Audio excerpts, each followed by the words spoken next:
Dạ. Dạ.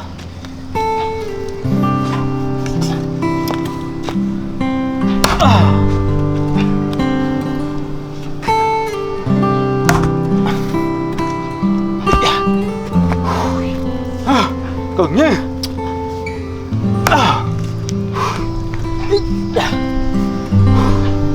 Nhìn mà lá ta này. Bữa ta bắt chơi này. Ây, trẻ cối mà không còn nổi. Bố, con đi nấu cơm trước nha bố. Để bố che cối, chắc tối chưa có cơm đâu. Nấu cơm trước đi. Có gì thì bố mang cối sau.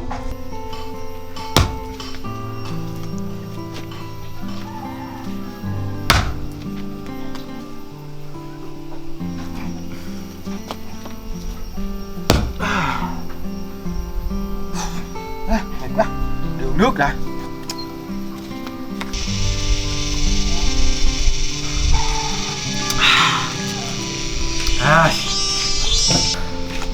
Bố, cáo hết rồi bố.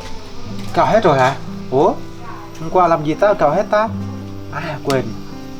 Đuổi mắm hôm qua cào hết rồi hả? Ui dùi già. Đó, nhà mình còn lúa mà. Xay lúa đi. Đâu?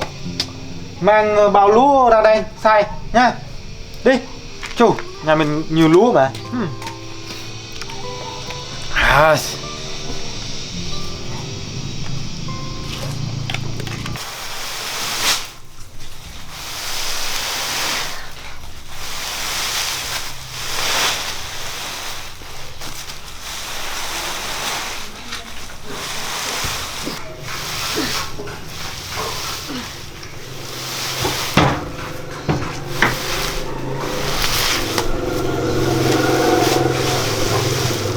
Này bố, xe đâu bố?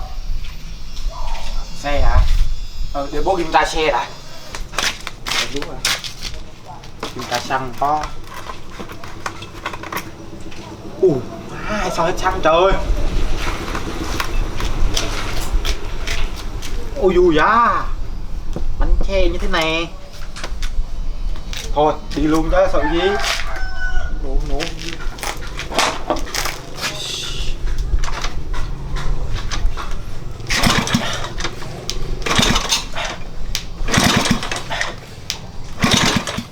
Ê, hư rồi. Ui.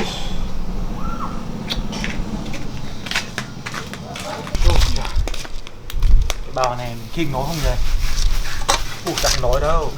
Đi tới quán là chết luôn á. Xe hư rồi. Đạp không có nổ, xăng cũng không có luôn. Trời. Bố, mừng xe hàng xóm đi bố. Ui, mừng xe hàng xóm ngại lắm. 10 mà cũng có tiền đổ xăng ngại lắm. Thầy bố muốn đợi hay là ngại? Ai mà chả muốn no chứ. Nhưng mà 10 cũng ngại ha.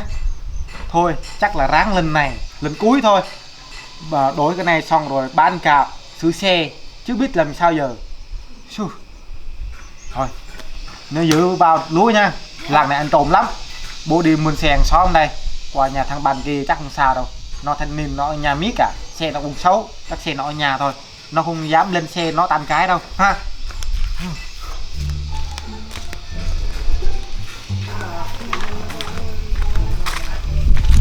Gì vậy?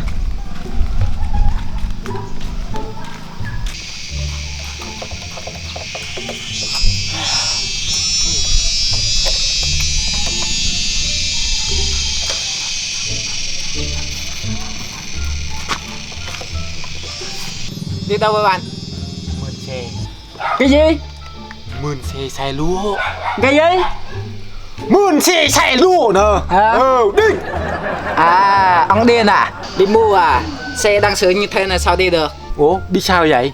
Hư rồi. Ôi trời, cái thằng này sao không nói sớm. Hỏi đâu mà nói, sao không nói sớm? Thôi tìm xe khác.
Cháu ơi cháu.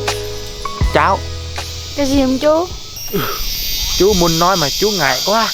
Ngại gì chú? Chú cứ nói đi, giúp được thì cháu giúp. Dạ nói ngại ha. Thôi cứ nói thôi ha. Dạ, cho chú mừng xe để xe lúa à. Không rảnh rồi chú ơi. Ồ mà cháu đi đâu vậy? Cho chú đi theo luôn. Cháu đi gặp người yêu.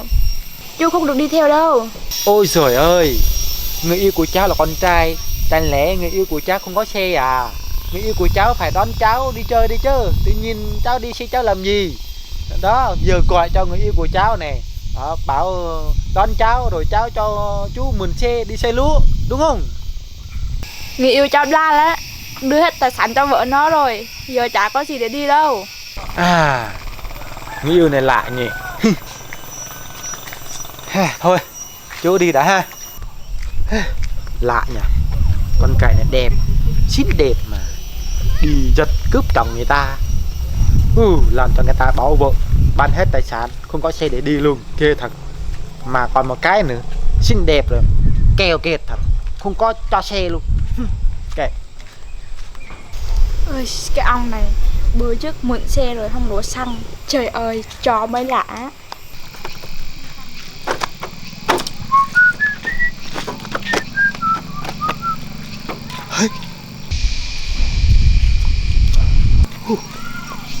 Thằng Kỳ đi đến đâu ta?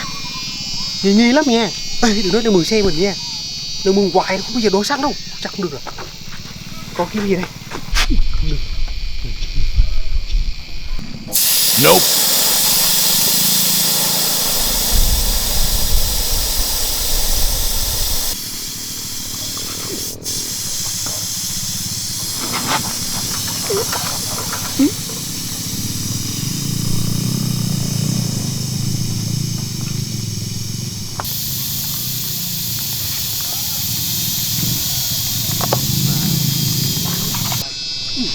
Ok.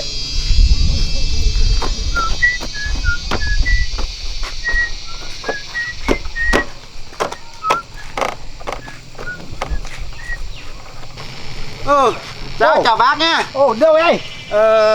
Không nói nhiều hết. Mình đâu? qua đây xin xe lúa. Đi xin xe xe lúa. Được không mày ơi? Ồ, tiếc quá. Nè, bật xe nè.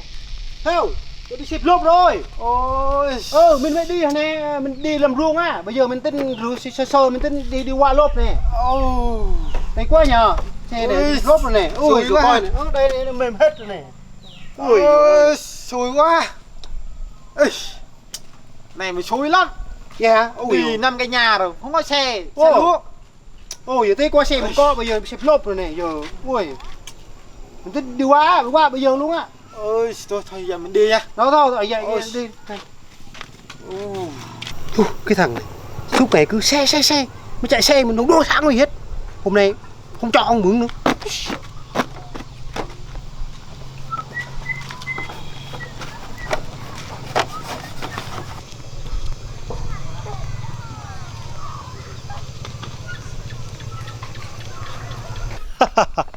Ta thành công rồi. Hôm nay con nhận mình diễn xuất thiệt kìa chứ. Nope.